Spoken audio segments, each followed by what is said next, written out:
Hey, look who it is. It's Sure Khan. Back again, safe in my home state of New Mexico after another successful trip to Ukraine. Today, I want to start out with a quick apology. First of all, to everybody I've encountered since I left Poland a few days ago, because it's been a rough ride for everybody around me. And this is why I tend to isolate when I do get home and not spend time around others, because I have a tendency to have slight adjustment problems. You know, time to keep to myself and contemplate what went on over there. Anyway, what I really want to talk about is air raid sirens. You saw me post a video over there of an air raid siren that woke everybody up, this, that, and the other. Well, if I had known what was coming with those air raid sirens, I probably wouldn't have made so light of it. And of course, that was the destruction that followed on October 10th. Yeah, not fun. Anyway, I grew up with air raid sirens. And being from Albuquerque, we used to hear them the first Tuesday of every month, okay, at noon. You could set your watch, and I often did set the clocks in my house by that said air raid siren.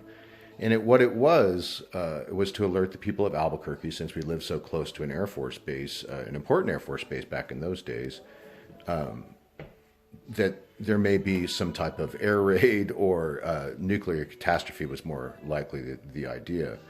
But as I got older, and yes, I understood the gravity of the situation as far as, a nuclear holocaust, but it became kind of normal, and you could kind of count on it and expect it. And yeah, it was annoying at times, but it also, had no consequence. I'd like to kind of go into what people in Ukraine might be thinking when they hear an air raid siren, which is, first of all, I can imagine, am I gonna die? Second, are my family going to be seriously hurt, or are they going to be killed? Because most of the people I've dealt with are not around their family. Their family are hundreds of kilometers, if not more, away from them right now. And you have to remember, there's been no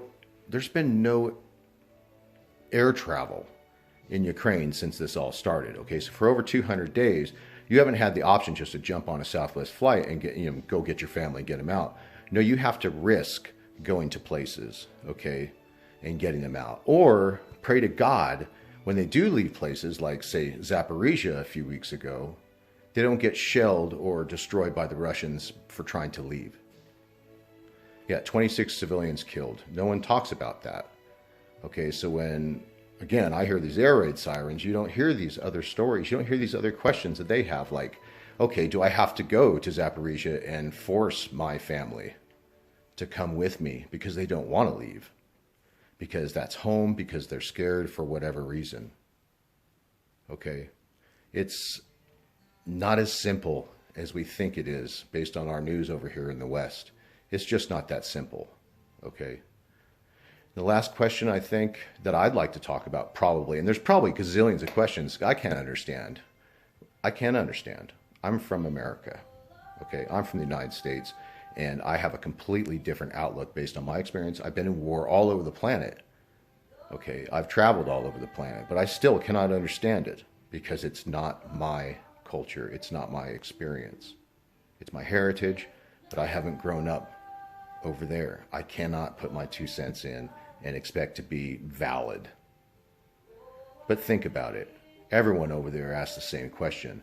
What the fuck do they have to do to get it to stop?